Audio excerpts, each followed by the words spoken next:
Vote ঘোষণার 1 ঘন্টা আগে রাজ্যের মুখ্যমন্ত্রী মমতা বন্দ্যোপাধ্যায় ডিএ বাড়তির ঘোষণা করলেন এবং পুরোহিত ও মুয়াজ্জিনদের 500 টাকা বৃদ্ধি মানে 2000 টাকা করবে। কি বলবেন? দেখুন, ব্যাপারটা হচ্ছে এই চমকের রাজনীতি মমতা ব্যানার্জি করতে সিদ্ধান্ত। এখন 60 লক্ষ ভোটাররা আতঙ্কে আছে, আন্ডার অ্যাডজুডিকেশন আছে। এই সমস্যার সমাধান করবে কিভাবে তার রাস্তা না বলে উনি ওনার ভোট ব্যাংক ধরে রাখার জন্য পুরোহিত সমাজের মানুষ, ইমাম মুয়াজ্জিন সাহেব, সরকারি কর্মচারীকে নিজের কাছে টানার জন্য কাজ করলেন। আমি বারবার বলে আসছি, মমতা ব্যানার্জি স্বার্থের জন্য, তার গদি ফিরে পাওয়ার জন্য তিনি এসআইআর নিয়ে নাটক করছেন। আজকে তার জ্বলন্ত উদাহরণ তিনি নিজেই দিলেন।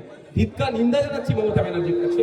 মমতা ব্যানার্জির কাছে আমি আশা করছি, আবেদন করছি, আপনি আওয়াজ তুলুন। যতক্ষণ না পর্যন্ত 60 লক্ষ মানুষের এই বিষয়টা নিষ্পত্তি হচ্ছে, ভোট ঘোষণা করা যাবে না।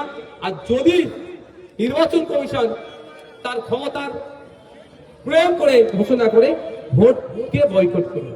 আচ্ছা, আপনি এই যে বললেন যে ভোটকে বয়কট করার জন্য রাজ্য সরকারের সঙ্গে ভোট বয়কটে সাথ দিবেন, তাহলে কি আপনি আইএসএফ এবং তৃণমূল কংগ্রেস জোট করছে? না, জোটের প্রশ্ন দিন আসছে না। তৃণমূল কংগ্রেসকে আমি প্রথমে চোর বললাম, কিন্তু তৃণমূল কংগ্রেস যদি বাংলার মানুষের সাথে ভোটকে বয়কট করে, যতক্ষণ অ্যাডজুডিকেশন সমস্যার সমাধান হচ্ছে ততক্ষণ পর্যন্ত এই বাংলার মানুষের স্বার্থে আমি এই দাবির সাথে সহমত হব। দাবির সাথে সহমত হওয়া মানে এই নয় যে আমি তৃণমূলের সাথে জোট করছি। বাম এবং জনতা উন্নয়ন পার্টির সঙ্গে কি জোট হওয়ার সম্ভাবনা আপনাদের?